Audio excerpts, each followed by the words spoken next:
Yes, ladies and gentlemen, my name is Jack Farmer, and I am joined, as always, by Andy Rossi and the voice only of James Kipke. And this is the Evolution of Movie Show. Before we get into it, Andy, how was your Thanksgiving in this very not evergreen question? Thanksgiving was lovely. I went to Chicago and froze my butt off, but now back in the cool temperature of LA, which is like 65 right now. Yeah, and James, you must have had a great Thanksgiving. You said that you're not going to show your face on the video version unless we start paying you more money. Of course, and to hide the extra 5 pounds I probably gained over Thanksgiving. That is not even a joke. I put on some poundage. But we had, before we get into the show real quick too, I want to say we had a movie premiere, Dead Body on the Street, on the screens, in people's eyeballs and ears, and winning awards. Saw it on the big screen. Andy, how did it feel to see that movie just up there with everyone laughing and cheering and clapping and all that good stuff? It was so great. I had a seat right next to our boy Jack Farmer, sat right next to me. James would have, but he probably showed up late. You know, that's James for you. No, it was great. It was amazing. Actually, I thought it was. I made an entrance. I made an entrance. James always makes like a fashionable entrance, like where it's like, I wonder where James is. Is James coming? I wonder if James is coming. And then he shows up, and then everybody's there. He is. All right. I think you do it on purpose. You probably just wait outside. Yeah. Just kind of pace outside for a while, wait for the right time. Which I usually think is cool, but this time I didn't think you needed to enter with the musical number this time, like a Disney cartoon. Game Shippy, fabulous he. Carried in by shirtless men. You know what's so funny? I saw someone from the film when I entered, and he was, like I said, he's a daddy like me. I guess he's got a young baby, and he had a tub of popcorn that would be reserved for like a family of 4, and he was just a pig and slop in the back there. Okay, you know. Hey. I'm sitting in there in a suit, and he's wearing like basketball shorts and a t-shirt. You know. Listen, movie theater food doesn't count towards your diet. It's just a rule. So let's get this show on the road. This is the Evolution of Movies show, and if you're new to the show, we call it the Evolution of Movies because we watch movies and we talk about them, but we go year by year. So we started in 1990, went to 91, 92. Now we're all the way in 2018. That means we go to 2019 next week, but let's not get ahead of ourselves. It's 2018. Let me take you back to a time when movie theaters had hits like Solo, Into the Spider-Verse, and of course, Aquaman. But we aren't talking about any of those. We're talking about Game Night, a movie IMDb describes as a group of friends who meet regularly for game nights find themselves entangled in a real-life mystery when the shady brother of one of them is seemingly kidnapped by dangerous gangsters. Game Night received an 85% on Rotten Tomatoes. The highest ranked movie so far is still Get Out at 98%, and the lowest, of course, is Safe House at 53%. Andy, brutal. Had you seen Game Night before watching it this time, and what were your thoughts going into it? Yeah, I definitely saw Game Night before. I love it. I think I told you guys the story off air, but I traveled to Greece, and I brought one DVD with me and thought I'd have a bunch of options on my like 15-hour flight. I did not have anything else that was like that they provided you. So I just had the DVD. So I watched it a lot. And each time I enjoyed it, though. It's a good flick. Watching this, I thought to myself, this seems like an Andy Rossi movie. It's got like the dry comedy. It's kind of dark in a lot of spots. Seemed very Dead Body in many ways. I think I borrowed the tone for sure. Kind of reminded me a lot of that. So that was really fun. I had seen it, and I remember thinking that was a fun movie. And then the next day, completely forgot everything about it. So going back into it, I was like, oh, cool. This is going to be a fun movie. Did you meet Tommy Lee Jones or something? Did he give you the neuralizer? I guess so. Because I didn't remember any of it. But in any case, James, you picked this movie. Why did you pick it? I picked it for Andy. That's why I picked it. I Oh, Aw, how just like I phony. picked Edge of Tomorrow for me. No, watching this movie, they're very dead body in tone. That's the thing, like I really noticed about it. So, I picked this movie because I've seen it like a couple times. It's just funny. I can't put my finger on it. It's like one of those movies that you see it and you don't expect it to be that funny.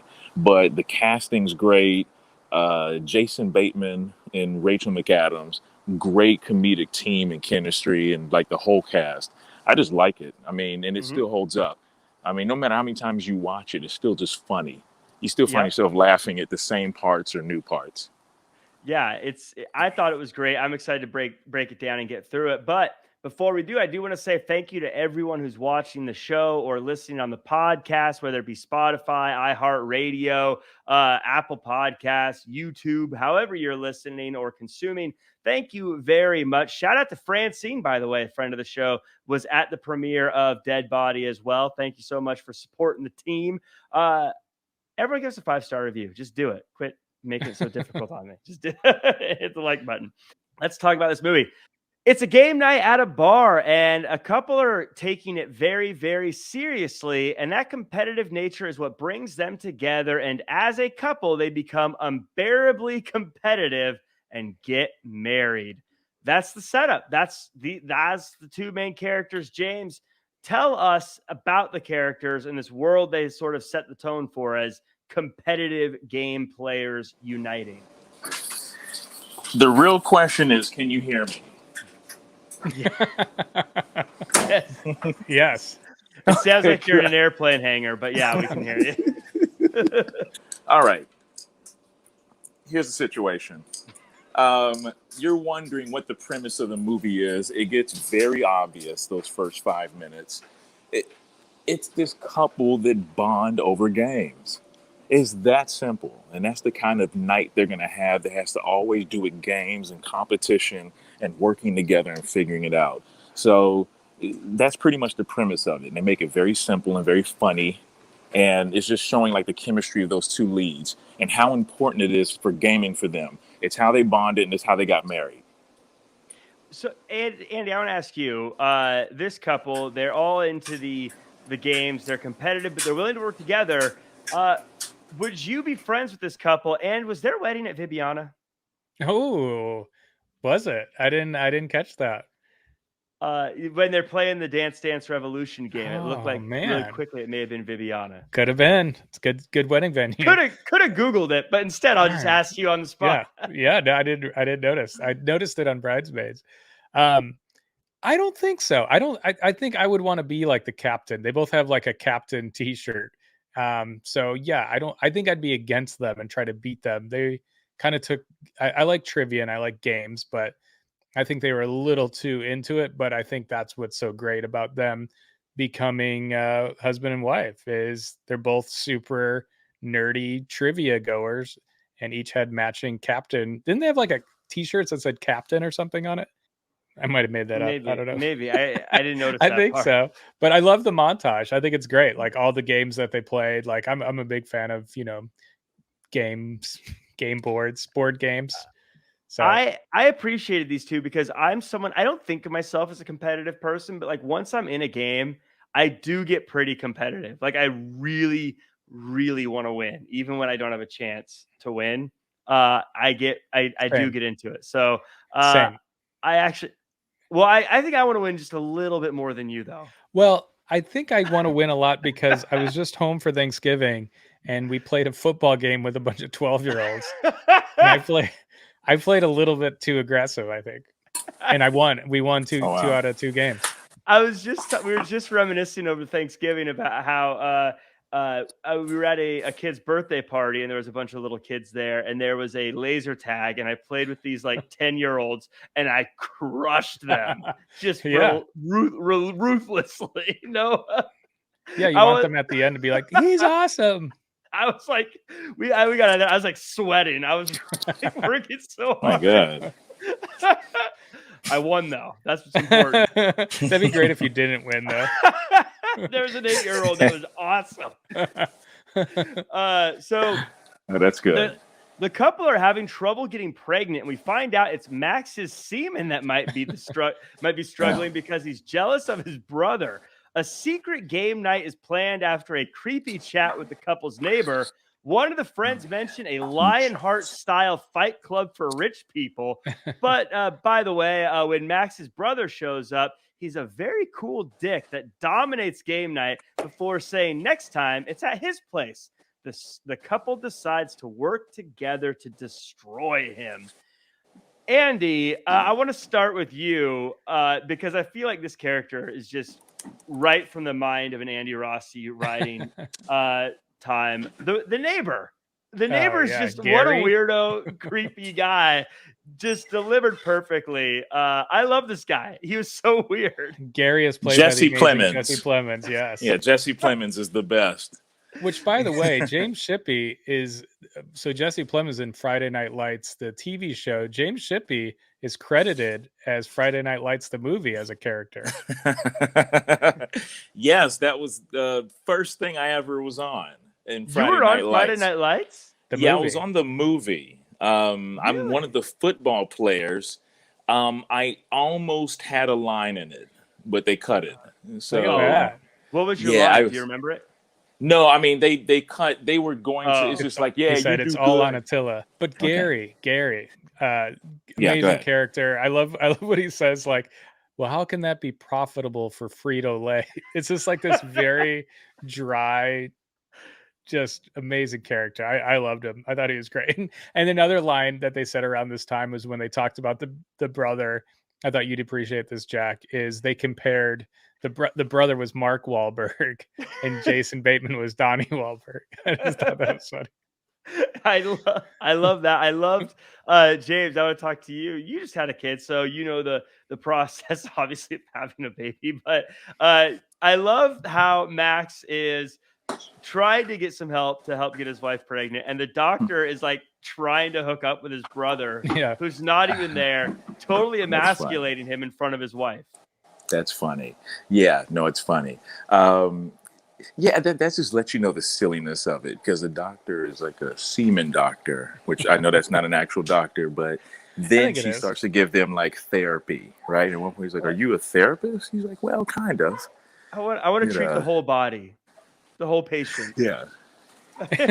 Now, ironically, I do know that actress. I've worked with her before, Camille Chen. So I've worked with her on a commercial before. She did like a really big commercial years ago, and I worked with her on another commercial a few years after that. She's from Houston as well. Nice. And then I met her again a year later. She was performing. She ended up performing at a friend's wedding in Temecula, and she was like friends with that friend. And I saw her there, and we're like, "Oh yeah, you remember, the thing." Da, da, da, da. So Camille, that's her name, Camille Chen, really cool chick from H-Town. So nice. That's why I picked the movie. I loved, by the way, just a subtle thing, and it'll obviously come back. But Andy, you picked Lionheart, and like I said, though, one of the friends, he was saying, "Hey, we should be like rich people and go to underground fight clubs for the wealthy." And I was saying that's literally the story point for Lionheart, which is what we started this show on, which was just a fun little we kind of got a little taste of it a little later on. Well, things carry on, and at Brooks's house, he explains that it's going to be a murder mystery that blurs the lines between the real and the fake. An FBI agent shows up and says that kidnappers are in the area, and then two guys show up and just knock him out before beating up Brooks as everyone watches and enjoys some cheese. Brooks is gone, and the game is on.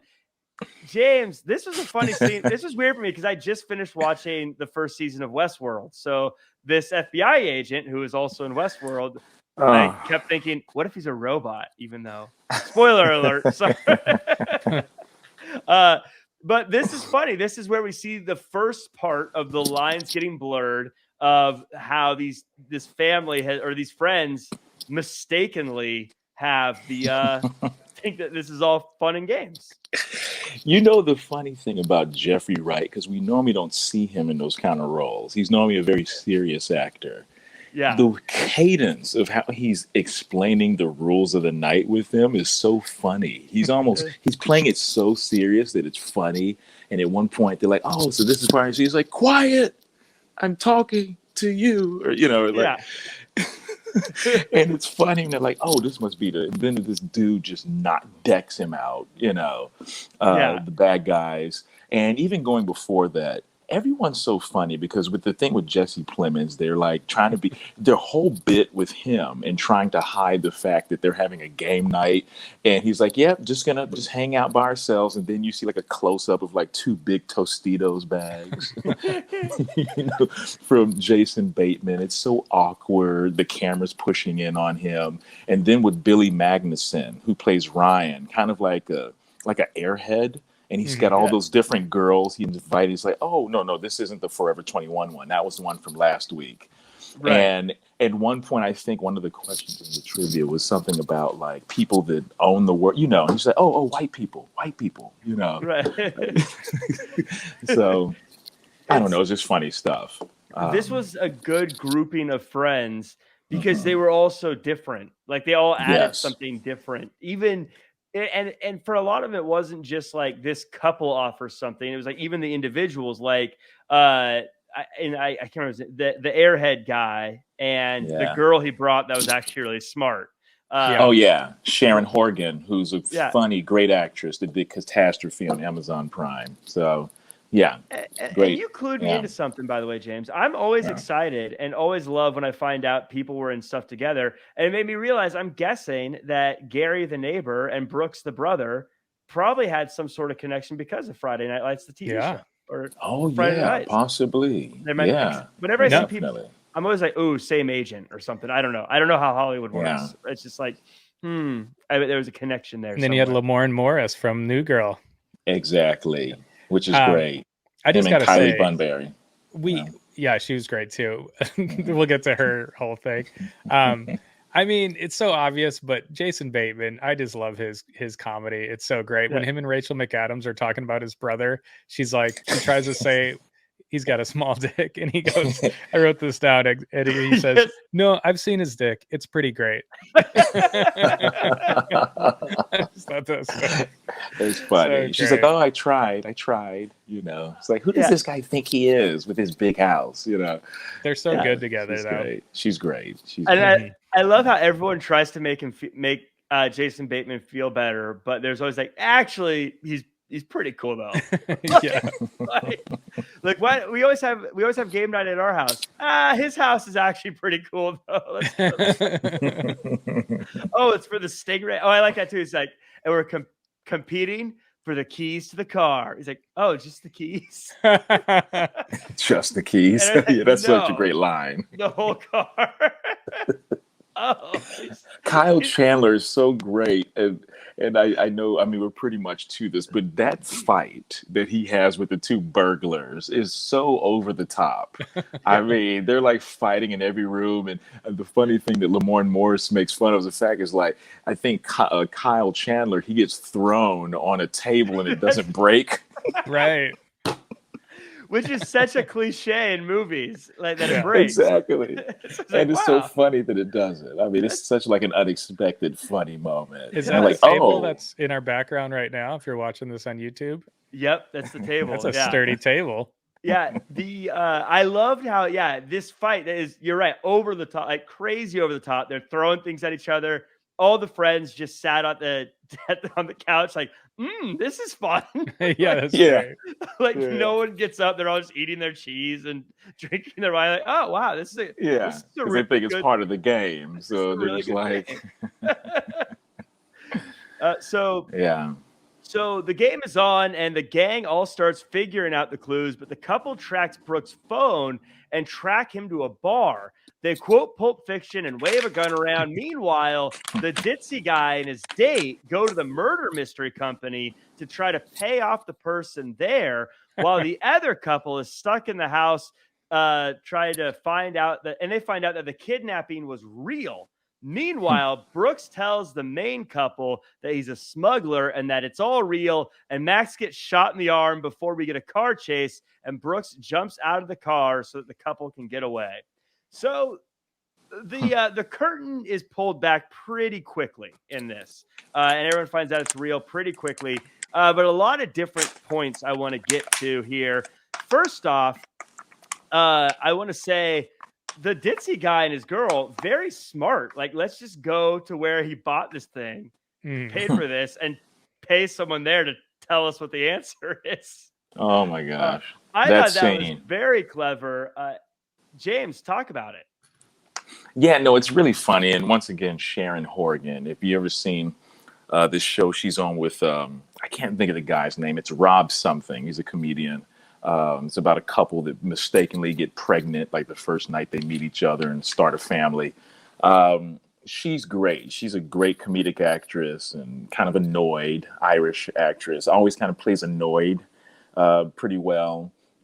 And she has such a back and forth with Billy Magnuson, because at one point he's basically making it sound like, oh, you thought this was a date. And, you know, normally I date these kind of people. And she's like, well, normally I date smart men.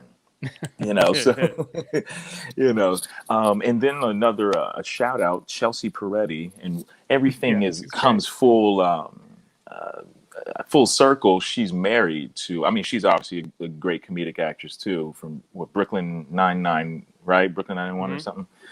She's married to Jordan Peele. Yeah, she's Jordan Peele's wife. So it's just fun to see her in there. She's got like the makeup. It looks like she's dead. So great. Right? And she's pregnant. And she's pregnant. But the funny thing is this whole thing, once again, Billy Magnuson, say what you want, but he really commits to being a guy that has no clue. You know, I how love that scene. ridiculous he looks. And just, you know, how about this? And like just the time it takes to slide the $10 bill over, the $5, then one, another one, you know. And the girl is like, it doesn't matter how slow you spend, it's $17. So good. It's all the money he had, you know, which is funny. Well, that was, like I was thinking, I was like, I mean, who carries cash anymore? You have cards for everything. But I guess that's just how far Venmo has come over the past of course few years. But that was hilarious. I was loving it. I thought it was a smart move. I also thought the payoff was hilarious. But that's when they find out that something went wrong. Andy, meanwhile, the other couple stuck in the office as the guy is trying to figure out who his wife slept with, the celebrity. And he's guessing, and she doesn't want to tell him. And I love this because this is planting that seed. We know we're going to find out who it is. And now we're all curious who it is. Yeah. Oh, absolutely. I don't think we know yet, right? That's later. He's guessing. Yeah, he does guess Denzel Washington, and does a really good Denzel. Yeah, he does a great Denzel. And even when I was watching it the first time, I just thought, oh, he just wanted an excuse to break out his Denzel. I didn't think it actually come up later. But during this time, we got to talk about too, Rachel McAdams and Bateman are, you know, have no clue what's going on, and she's doing the Pulp Fiction line and just running around. Her running around with that gun is so great. And then what does she say? Like, she says something about, oh my God, I shot you. And his arm just starts bleeding like crazy. Poor guy. Yeah, I like how no one believes it's real until they get shot, and then suddenly they're like, ah! But I thought Brooks showed some heart. He decided to jump out of the car, get taken, instead of letting his brother get taken away. We paint him as this jerk, but he's got a heart of gold, that Brooks character. Yeah. What does he say? I love and a how big he wiener. says that. Yeah, and a big wiener. Well, but a at nice one point, wiener. I don't know if they said it was big. I think he says it was nice. It's pretty great. It's great. Pretty great. It was great. It was great. But you normally never hear. He's got a great wiener. So hey, it doesn't necessarily mean it could just be like be able to do tricks. I don't know.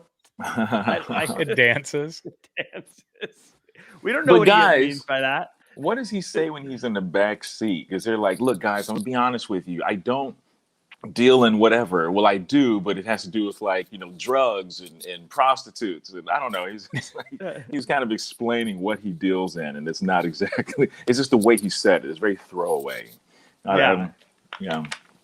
So no one can talk to the cops because there are moles in the department, and now it's time to remove the bullet. Uh, I love uh, this scene. they figure they need to find they realize they need to find a police computer to search for who these aliases could be, and they use their creepy neighbor who happens to be a police officer. They pretend to have a game night at the neighbor's house, and while Max is using his computer, he bleeds a little bit, but he does find out who to look for. Okay, 2 points here, and we will start, Andy, with you. Walk us through this bullet removal scene. Oh, I love it so much. Jason Bateman with the squeak toy in his mouth, like funniest. That I was mean, good. funniest thing. He was like, sorry, I got it. He's like, hopefully I don't need to use this. Squeak!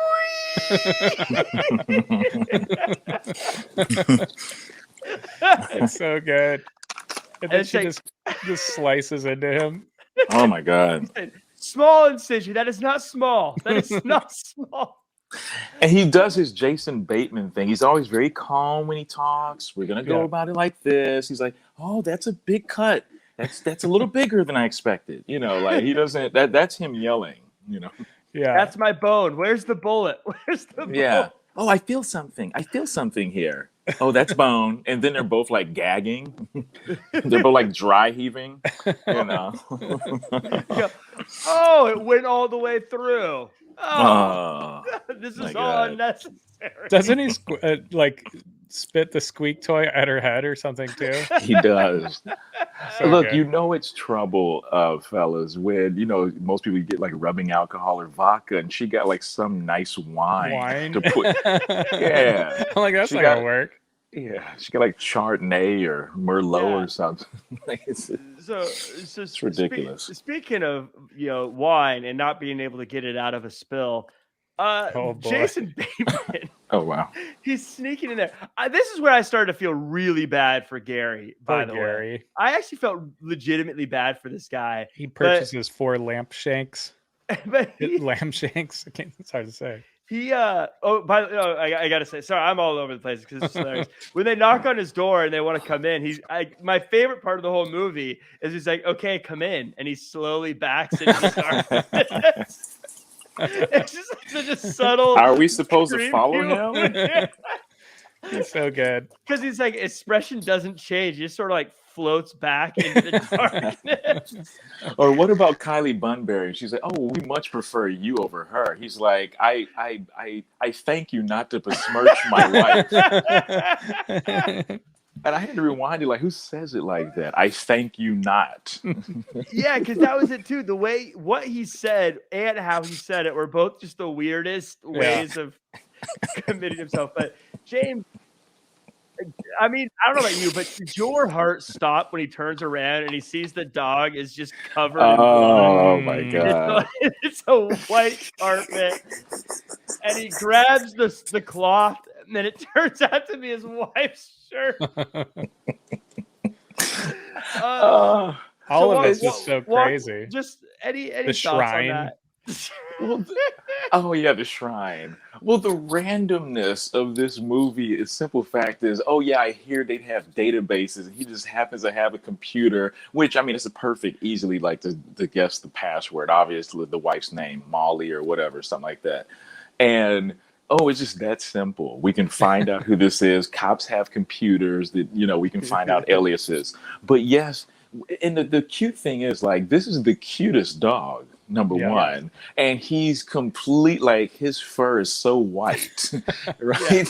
That, you know, like, anything is going to get him dirty, let alone all this blood/red syrup that's like just pouring out of his wound. And I love it because at that point he's already probably kind of a little woozy. He's like, fuck it, and he just stops worrying about cleaning the dog and let's just get out of here. Yeah, which is actually kind of a smart move, like, because you're not fixing it. Like, you can be there all night. You're not fixing it. But the whole time I was thinking, it's blood. Like, he'll find you. It's not like he spilled wine and could just be like, I don't know what happened. Like, there's blood all over his stuff. He's gonna like figure out who it is. So great how they had the dog shake too, like a dog when it comes out of a bath. Because you're like, well, it's not that bad if you could grab the dog real quick, get him out of the room. But instead, the dog shakes and blood just squirts everywhere. And then I think that's when he's like, well, that's it for me. Real quick, I loved how he tried to clean the dog and he goes, please make it better. Please make it better. Nope, Yeah. that made it worse. And the shirt was so good. It's just like a big picture of the wife, right? Oh my goodness. Like, do you think Gary wears like just shirts under his cop uniform? It says pictures of his wife. That was a funny thing too. Earlier on when they were leaving, he goes, "Oh, Gary's still in his uniform." And then poor Gary, they're all playing game night, and Jason Bateman just comes out and just knocks over all the Jenga pieces. Oh. Yeah. I thought I that was really kinda felt bad mean. for Gary here. I was like, "Oh, come on, Gary's he's weird, but he's a nice guy. Come on."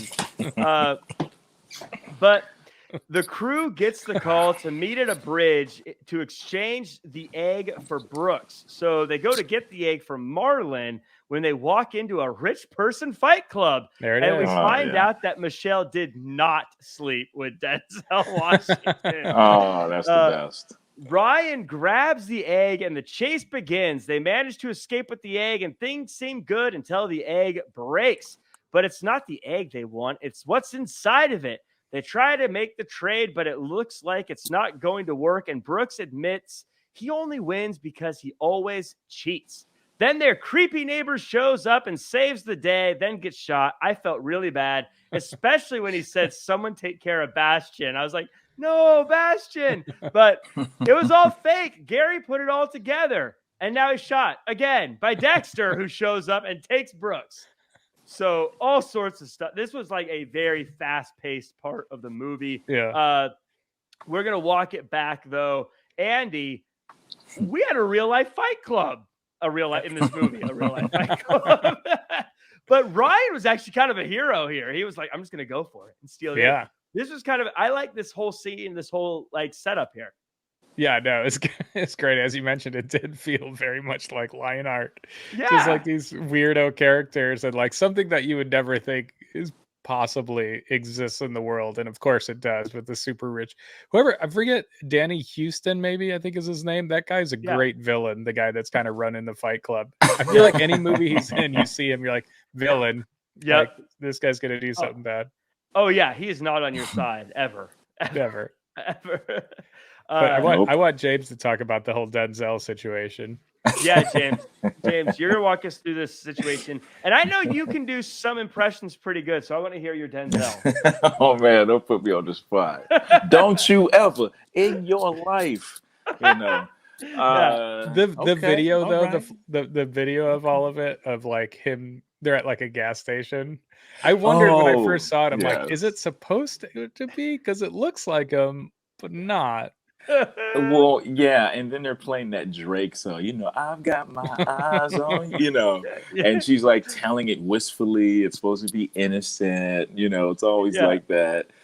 It's just funny because they're at a gas station. That whole time I kept trying to look at what kind of car is he driving. Like, I just kept wondering. Okay, because I don't see Denzel pumping his own gas, and it looked like it was a Toyota Camry. Okay, yeah, there's nothing against Toyota Camrys, but you know, I just doubt Denzel driving one. Okay, he's worked too hard. You know. Yeah, and that was when the wife was like, the guy was like, what kind of car was he driving? And she goes, a BMW. He goes, huh? And she goes, a 3 Series. Oh, you're right. That was it. And he's just sitting there, and he's so angry at her at the beginning of the story, but throughout the telling of it, he is kind of like he's enjoying this more because he knows it's not, you know, the guy that she thinks it is. But I think the really big giveaway, we're at the club, we're dancing all night, and then it's like, oh, we go back to his place, and it looks like, I don't know, it looks like a hotel. Or something. Yeah, it looks like it doesn't look like a 5-star motel, okay? Right. And then the nose was the dead giveaway, as they said. And then they do a close-up on his brother's nose, and it ain't Denzel's nose. That's all we gotta say. Yeah. She was like, yeah, it's a 2-bedroom. One of the bedrooms he uses as an office. Oh my goodness. Yeah, sound like Washington. And then you kind of feel sorry for her at that point. That's what's so funny. It's like, oh, poor thing. She got duped. Yeah, here you thought you had this a tryst or whatever with a celebrity, but nope, just some dude who made you pay for drinks. It's so funny too. I don't know if I told you guys this story. I used to work as a stand-in, and I worked with Bruce Willis's stand-in, and he looks exactly like Bruce Willis. Like, it's crazy. Nice. Oh, So we're out shooting in Venice, and like hundreds of people walk by going, "Oh my God, Bruce Willis!" And he was like taking pictures with people, and he looks to me and he goes, "If they ask me if I'm Bruce Willis, I'll tell them I'm not. But if they want to take pictures with me, sure." But I was just like kind of thinking about like, and by the way, Bruce Willis is photo double was like 5'7", and Bruce Willis is like 6'1" or something. But I was just thinking this guy that kind of looks like Denzel. I'm like, I bet that guy is maybe been able to pull it off before. People are drunk enough to go fall for it. Who knows? And then the next morning you go, oh no. Well, it's so funny because basically at one point he's like, and she's like, I cut him off. And I said, I know who you are. And he just went with it for the rest of the night. That's so funny. Yeah. You just go with it. I offered to pay for drinks and he was okay with that, which was so cool. Yeah, I bet he was okay with it. Oh my goodness. So yeah, the very confusing part when Gary shows up though, and it's like I also added a fake murder mystery aspect to this, and then now you're wondering what's real, what's fake. Yeah. Kind of confusing there. I kind of just at that point said, I'm cutting all ties with what I know and just rolling with whatever we're seeing. But yeah, Dexter showed up and I'm like, of course, he's playing a crazy guy. And he takes Brooks. And I was like, okay, we're clearly getting to the finale here. They take the Stingray to the airport to save Brooks. They use game night teamwork to beat up the bad guys before Max gets a knife thrown in his bullet hole. Oh my God. And he saves him by dropping a fire extinguisher on Dexter's head, and Max ties him up Marilyn Manson style. Max and Annie decide to have kids. Brooks sells the list of people in witness protection, and Gary gets invited to game night. It's happily ever after as a man in a van cocks his gun and covers his face. Credits roll as we find out that Gary put a lot of thought into getting back into game night. I thought this is a fun way to close it up. I liked seeing Max and Annie use their game night prowess to try to beat bad guys, as ridiculous as it was. But James, talk us through how they use these things, like him miming to turn on the conveyor belt and the conveyor belt moving slowly. There's like an Austin Powers type comedy routine there. Hey man, you know what? That part of the movie was crazy. That's all I can say. well, it was fun. It was also fun. Andy, I want to talk to you about how, Dexter throws a knife into his bullet hole, which popped me. He's like, my bullet hole. So great. They did a great job in this movie of just like paying off things. Like you mentioned, he talks about like the Fight Club. You mentioned, you see that the bullet hole went completely through his arm. We go back to Gary. We go inside his lair, and you see that he's like really into, he's got, like you said, you just walk into his room and randomly you could hack into the police mainframe, and everything's kind of paid off. Bringing in Dexter was a twist. I didn't think that was going to happen, but Rachel McAdams has the best line where the guy gets sucked up in the, what do you call it, in the jet. Yeah. She's like, yes. Oh no, he died. So good. It was you're right, Eddie. I like how there's a lot of stuff that I think a lot of movies would have just said, forget about it and move on. Because it's silly. Like, I think a lot of movies just said, let's not pay off all the blood in Gary's house, but they did pay it off. And he said, yeah, I saw the blood and I saw the search history and I figured it out. Even tying him together, like the Brooks was making fun of Jason Bateman about trying to S his own D, and then later, we see he's gonna make somebody S their own D. I like how he was like, "Yeah, this is all part of the game. Get up, Dexter," and then he doesn't move. He goes, "I'm just joking." That would have been pretty cool, though, huh? That was pretty good. I was fooled even the second time around. I'm like, really? They twisted again? Yeah. where they chubby checker and keep twisting again. Wow, talk about a name Oh, drop, wow. song drop. Very, So very modern name. we're you know, very, all the kids The are talking DJ's about, coming out. yeah. all the kids are talking about chubby. I was DJ. I'll tell you off air. It wasn't that fun. But anyways, yeah, it was. I also loved though how Brooks sold the list again. Like he didn't learn his lesson. He Not answered at like, all. yeah, I made $3 million. I sold the list. He's like, the people on that list are gonna get hurt. He's like, no, I told them after they paid me $20,000. Yeah, that was good. So it was I thought it was a fun wrapped up movie. I thought the whole movie was fun. It was a nice, just silly, stupid movie. I enjoyed it. It's Guys, silly. any Did final you- thoughts before moving Did on? you guys watch after the credits? I can comment on that as well. I guess when the credits went for a little bit. What happened? You mean with Gary? With Gary? Well, Gary's Plans? ex. You didn't see that. I guess I didn't see that. No, What tell us happened? about it. Oh, okay. Well, there's certain. It's like kind of like an after credit or stinger. The Denzel lookalike comes up again, and it's Gary, his ex-wife. Yeah. Really? His ex-wife Molly meets him at a gas station, and they do the whole look thing, and he just smiles at her, and you know what's about to happen. No way. Because she's like, "Oh, you are," and he's like, "Yeah," like. So she thinks he's Denzel too. Good for that guy. Yeah. That's fun. That's a fun. I wish I saw that. That's funny. I like that. Yeah.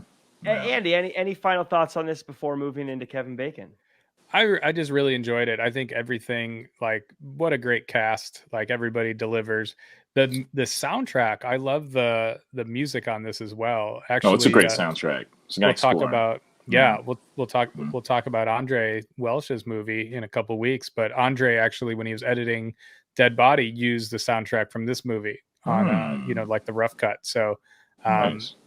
I think there was a lot of tone and music that I kind of really liked, that probably got into the Dead Body movie. So with Nicely. like Jack said, with the funny stuff and the dark stuff and the bloody stuff, I just dig it. Yeah. Well, let's Cool. speaking about digging it and funny, scary, bloody stuff. Kevin Bacon us, buddy. Yeah. Well, I mean, so we did Rachel McAdams a few weeks back with Mean Girls. So I could get there that way through Ryan Gosling, but we're not going to do that. I'm going to make it a little bit more interesting. All right. So Jason Bateman was in Dodgeball with Ben Stiller. Oh, Ben that's right. Stiller. He was the The commentator. Ocho. I think his name was Cotton or something. Yeah, Cotton. No, The Ocho. his broadcast partner was Cotton, I think. Oh, he was. Oh, that's right. He said oh, that's right, Cotton. Yeah. So he's in Dodgeball with Ben Stiller. What a Ben great movie. Stiller's in There's Something About Mary with Matt Dillon. Matt Dillon's in Wild Things with Kevin Bacon. Oh. Wow. I like it. I always like it when you can get there without sneakers. So You Wild sleepers? Things or sleepers. Sneakers. Sneakers. It's almost the same movie.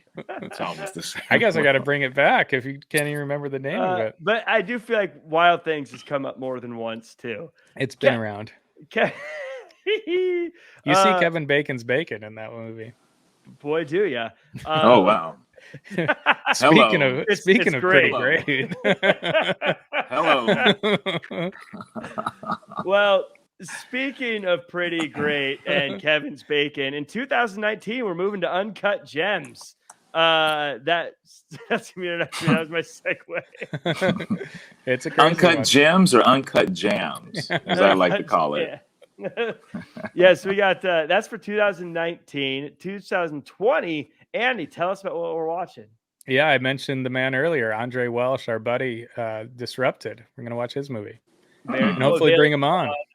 Netflix, yeah. Nice. I think it's on Amazon, like Amazon Prime. Okay, Yeah. Amazon Prime.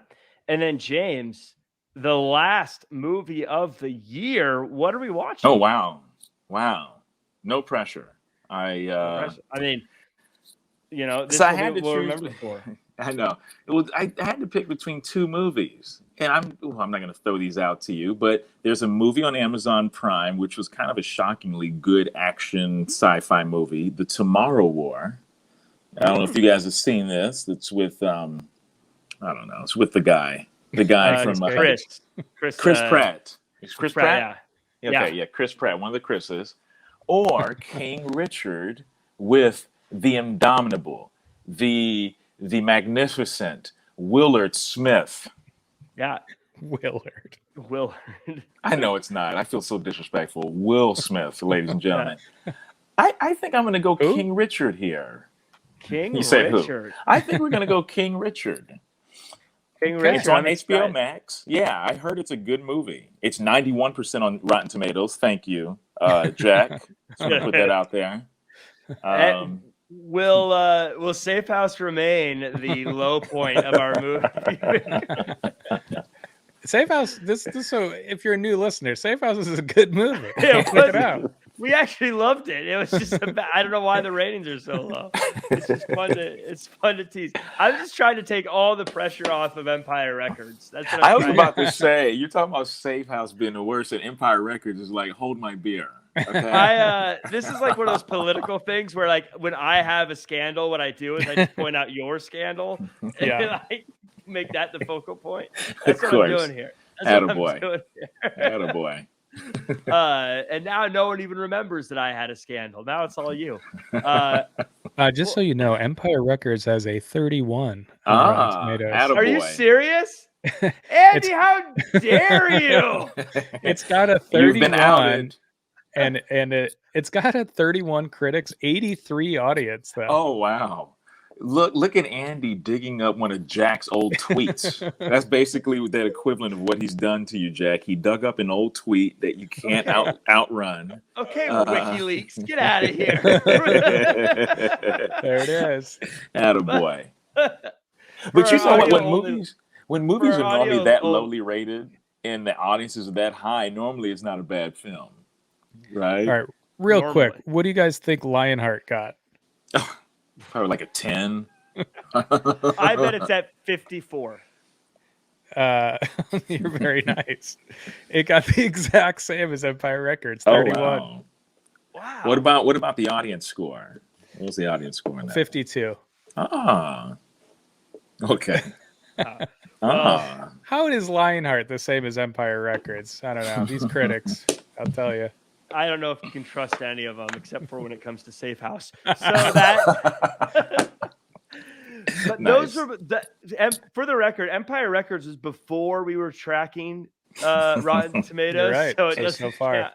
So James has the worst movie, is what you're saying. As long as it's not me in either of these, I'm good. Yeah, you have the highest with 98% Get Out. There we go. Attaboy. Which probably won't get beat. I don't know if it's even possible to beat that. Mad Max was up there too, though. Mad Max, which was my pick, I believe. Is that correct? So I have the highest and the lowest pick. Quit trying to make it sound like you pick good movies. Well, I'm going to wrap it up for us. That's it for us, you guys. Thank you so much for checking out the show. As always, please make sure to like, comment, share, subscribe. Check out some of the other movies we've done almost since 1990. We've done movies every single year. We're going to repeat it next year. But before we go, James Shippey, where can the world find you online? You can see me, well, you can't see me right now, but you can find me at JShippey2 on Twitter and at JEShippey2 on IG. All right, and Andy Rossi. You can find me at Just Andy Rossi or at Dead Body Movie. Oh, boy. And you can find me at Real Jack Farmer across all social media. And you can also see me at Dead Body Movie as well. Yep. It's crushing it. The biggest movie of the year. People are talking about it. People are saying it's the best movie they've ever seen in their life. You need to go see it. Check it out as one of the many virtual screenings. And then let us know what you thought about it. Thanks to everyone watching. Thanks to everyone who's commenting, liking, sharing, subscribing. That does it for us. We'll see you when we come back with 2019's Uncut